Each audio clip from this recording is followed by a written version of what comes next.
How we made in our time. I was on a flight from New York to London, and sitting next to me was Wade Bayless, and we get to talking, and he said, he had a little business, but he wrote some songs, and that piqued my interest. And I told him I was a songwriter and music producer, so we agreed to get together in London and exchange numbers. So we did that, and we met up in London. I went over to his place, and he played some stuff for me, played some songs. They were good. I liked them. Um, and I could hear where they were going or where they could go. So we stayed in touch, and a little bit later, he came over to New York to visit some family, and we get together, and he came into the studio, and we recorded some of his songs, some of his ideas. It was good. I liked it.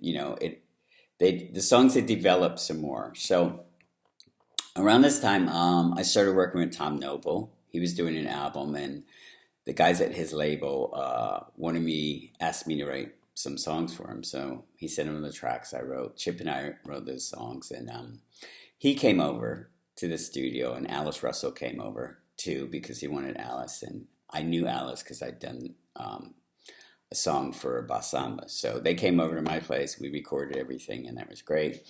And I heard his production for the album more, and I heard the album, and I was like, wow, he's good, he's talented. So I had the idea that Tom was in London, Way was in London. Why don't I put those two together? So I spoke to Tom about it, and he was like, okay, cool. So they got together and laid down more songs and some of the songs, and the songs started taking shape because Tom is a great drummer and drum programmer, and he really brought that rhythm element to the songs, which it needed.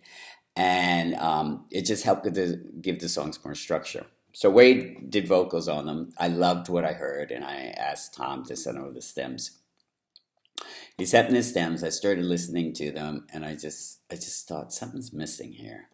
So Jasmina, who I love, I asked her to come over, and I wanted to try her on the songs. And the great different thing about these songs was we were going to use a lower register in her voice, which we didn't use too often, but I knew it was really rich and moving and full of life and emotion. So I started arranging the songs to suit her voice, and doing backgrounds and stuff like that. I got Chip in to do backgrounds on one or two of the songs, and it really started taking life. It started coming to life, and I was like, wow, this is what we needed.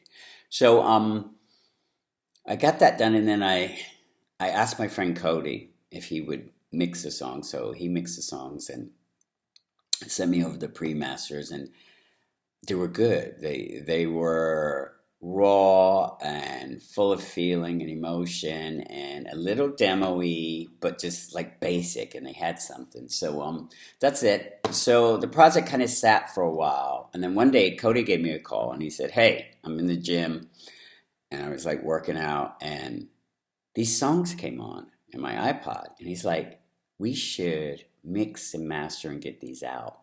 So he did that, and the result is what we have now, which is it's great.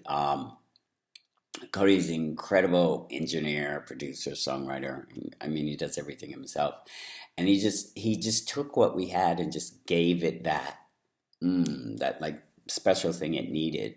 So it's still raw, it's still simple, but it's so full of life, and I'm really happy with it. So I hope you guys enjoy it as much as we enjoyed making it. In our time.